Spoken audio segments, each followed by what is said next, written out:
Sosiologi disebut sebagai ilmu berparadigma ganda karena memiliki beberapa paradigma yang dapat digunakan sebagai dasar untuk mengaji ilmu sosial. Paradigma dalam sosiologi adalah pandangan mendasar mengenai apa yang menjadi pokok persoalan dalam ilmu pengetahuan tersebut. Paradigma sosial adalah kerangka berpikir yang menjelaskan cara pandang terhadap fakta kehidupan sosial dan perlakuan terhadap ilmu atau teori yang ada.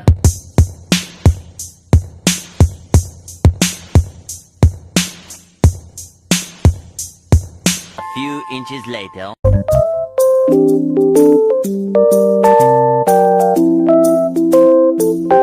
Dalam sosiologi, terdapat beberapa jenis yaitu masyarakat merupakan sikap individu di dalamnya. Fakta sosial dapat menjadi dasar penyelidikan fakta sosiologi. Fakta sosial merupakan nilai norma budaya dan struktur sosial yang melampaui individu dan lain-lain.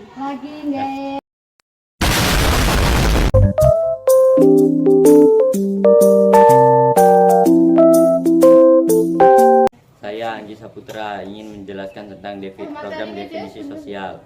Program definisi sosial adalah cara memahami bagaimana manusia menciptakan kehidupan sosialnya dengan fokus pada proses yang terjadi dari pendefinisian sosial oleh individu terhadap sesuatu. Paradigma definisi sosial dikemukakan oleh Max Weber sebagai studi tentang tindakan sosial antara hubungan sosial.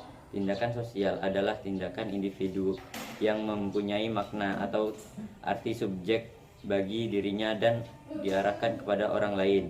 Paradigma definisi sosial didasarkan pada 3 teori utama, yaitu teori aksi, teori interaksionisme simbolik, dan teori fenomenologi.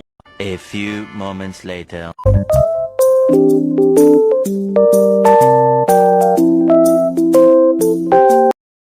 Saya Windasari. Saya di sini akan menjelaskan tentang paradigma perilaku sosial. Paradigma perilaku sosial adalah cara pandang yang menjelaskan dan memahami perilaku manusia dalam berbagai konteks sosial.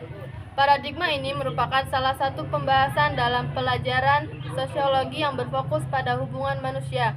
Paradigma perilaku sosial menyatakan bahwa perilaku keajekan individu di masyarakat merupakan pokok permasalahan. Dalam paradigma perilaku sosial terdapat 2 teori, yaitu teori behavioral sosiologi yang menerapkan prinsip psikologi perilaku terhadap sosiologi, dan teori extension yang dibangun sebagai reaksi terhadap paradigma fakta sosial. 2 hours later.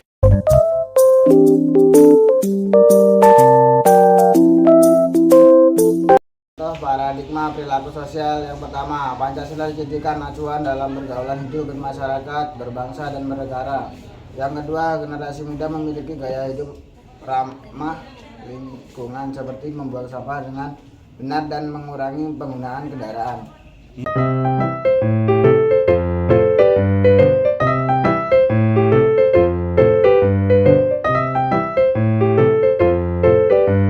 A few moments later.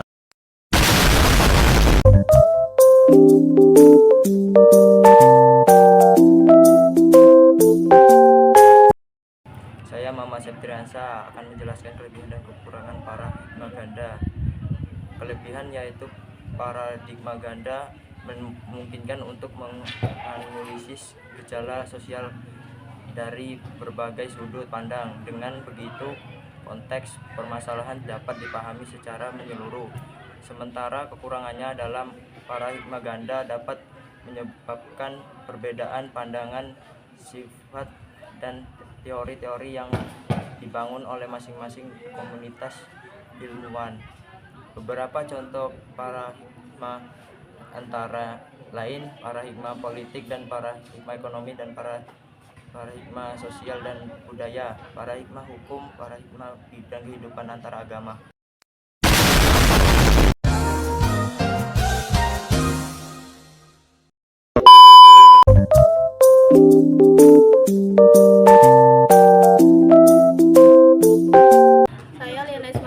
Menjelaskan tentang kesimpulan paradigma ganda.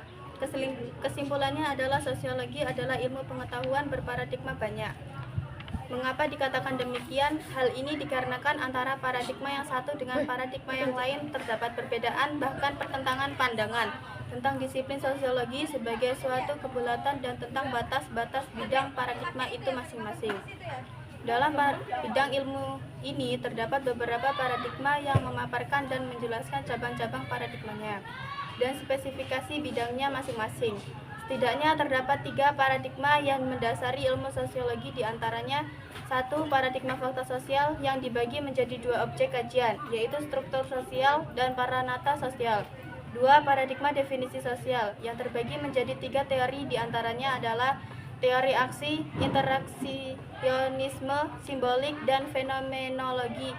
3. Paradigma perilaku sosial terbagi menjadi 2 teori, diantaranya adalah behavioral sociology teori dan exchange teori. One eternity later.